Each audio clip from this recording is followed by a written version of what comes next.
रायबरेली में 2 दिन पूर्व हुई 12 वर्षीय किशोर की हत्या का रायबरेली पुलिस ने खुलासा किया है। एक बहन के अनैतिक संबंधों की जानकारी उसके छोटे भाई को होना जानलेवा साबित हुआ। बहन ने अपने ही छोटे भाई को कुल्हाड़ी से काट डाला। हत्यारी बहन कभी पुलिस के हत्थे ना चढ़ती अगर उसका मोबाइल ना मिला होता। मोबाइल मिलते ही हत्यारी बहन का कुत्सित चेहरा सामने आ गया। मामला भदोखर थाना इलाके के गेसुआपुर गांव का है। यहां के रहने वाले इंद्रपाल पासी पानीपत में भट्ठे पर काम करते हैं। इंद्रपाल की 2 बेटियां और एक 12 वर्षीय भाई गांव में ही माता और बाबा के पास रहता है। इंद्रपाल की बड़ी बेटी उमा के पास गांव में रहने वाले अनुज सिंह के अवैध संबंध थे। उमा अपने प्रेमी अनुज के पास ही स्थित ट्यूबवेल पर मिलती थी। कुछ दिन पहले छोटे भाई प्रियांशु ने दोनों को ट्यूबवेल में आपत्तिजनक हालत में देख लिया था। छोटे भाई चूँकि 12 वर्षीय था और बहन का इस तरह किसी अनजान से मिलना अखरा तो उसने कहा कि वो बाबा को बता देगा। उमा और अनुज को राजफास का अंदेशा हुआ तो दोनों ने भयंकर निर्णय ले लिया।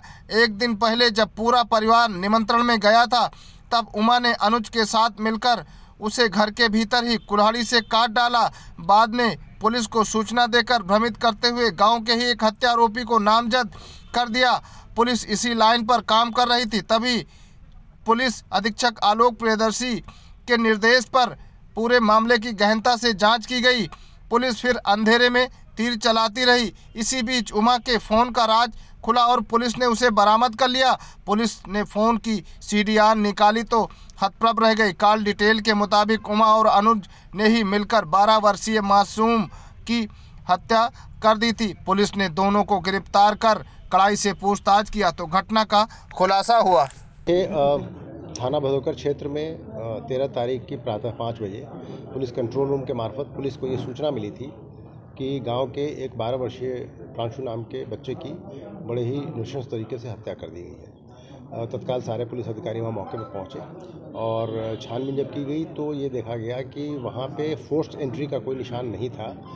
कमरा जिसमें बच्चे की लाश पड़ी थी वो अपनी बहन के साथ सोया हुआ था और एंट्री और एग्जिट का एक ही रास्ता था और कहीं से कोई फोर्स्ड एंट्री नहीं थी। इस बात की जांच करते हुए पुलिस का शक वहाँ के जो मौजूद जो आई विटनेस थी उस पर गया और उससे गहराई से पूछताछ की गई तो उस लड़की ने, उस मृतक के बहन ने पहले अपने बयान में कई सारे झूठ बोले जिसमें काफ़ी विरोधाभास था।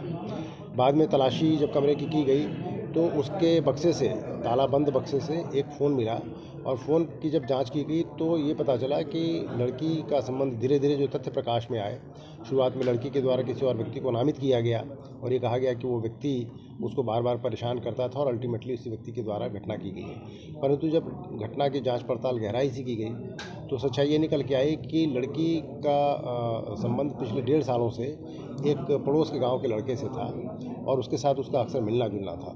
जो पड़ोसी गांव का लड़का था उसका ट्यूबवेल इस लड़की के गांव के पास था जहां ये लोग अक्सर मिलते थे और कई बार उसको मिलते हुए इस लड़की के भाई ने उसको देख लिया था और उस आदमी को ये अंदेशा हो गया था कि वो बहुत जल्दी ये बात गांव में फैला देगा और उससे उसकी रेपुटेशन को हानि होगी। इस बात को मद्देनजर रखते हुए दोनों ने, लड़की और उसके प्रेमी ने मिलकर के प्लान बनाया कि इस लड़के को रास्ते से हटाना पड़ेगा।